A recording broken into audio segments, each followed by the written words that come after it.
ಚಳ್ಳಕೆರೆ ತಾಲೂಕಿನ ಗೋಪನಹಳ್ಳಿ ಗ್ರಾಮದಲ್ಲಿ ನೂತನವಾಗಿ ನಿರ್ಮಾಣಗೊಂಡಿರುವ ಶ್ರೀ ಆಂಜನೇಯ ದೇವಸ್ಥಾನಕ್ಕೆ ಶಾಸಕ ಟಿ ರಘುಮೂರ್ತಿ ಭೇಟಿ ನೀಡಿ ವಿಶೇಷ ಪೂಜೆ ಸಲ್ಲಿಸಿದ್ದಾರೆ.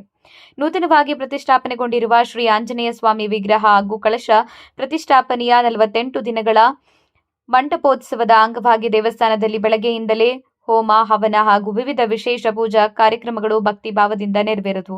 ಈ ಸಂದರ್ಭದಲ್ಲಿ ಶಾಸಕ ಟಿ ರಘುಮೂರ್ತಿ ದೇವರ ದರ್ಶನ ಪಡೆದು ವಿಶೇಷ ಪೂಜೆ ಸಲ್ಲಿಸಿ ಗ್ರಾಮಸ್ಥರೊಂದಿಗೆ ಮಾತುಕತೆ ನಡೆಸಿ ಶುಭ ಹಾರೈಸಿದ್ದಾರೆ. ಕಾರ್ಯಕ್ರಮದಲ್ಲಿ ತಾಲೂಕು ಗ್ಯಾರಂಟಿ ಸಮಿತಿಯ ಅಧ್ಯಕ್ಷ ಗದಿಗೆ ತಿಪ್ಪೇಸ್ವಾಮಿ, ಮಾಜಿ ಎಪಿಎಂಸಿ ಅಧ್ಯಕ್ಷ ರೆಡ್ಡಿಹಳ್ಳಿ ಶಿವಣ್ಣ, ಮುಖಂಡರಾದ ತಿಪ್ಪೇಸ್ವಾಮಿ, ಉಮೇಶ್, ಹರೀಶ್, ರವಿಕುಮಾರ್, ಶಾಂತಪ್ಪ, ಸುರೇಶ್, ನಾಗರಾಜ್, ಮಹಂತೇಶ್, ಹೇಮಂತ್, ಮಂಜುನಾಥ್ ಸೇರಿದಂತೆ ಅನೇಕ ಮುಖಂಡರು, ಗ್ರಾಮಸ್ಥರು ಉಪಸ್ಥಿತರಿದ್ದರು.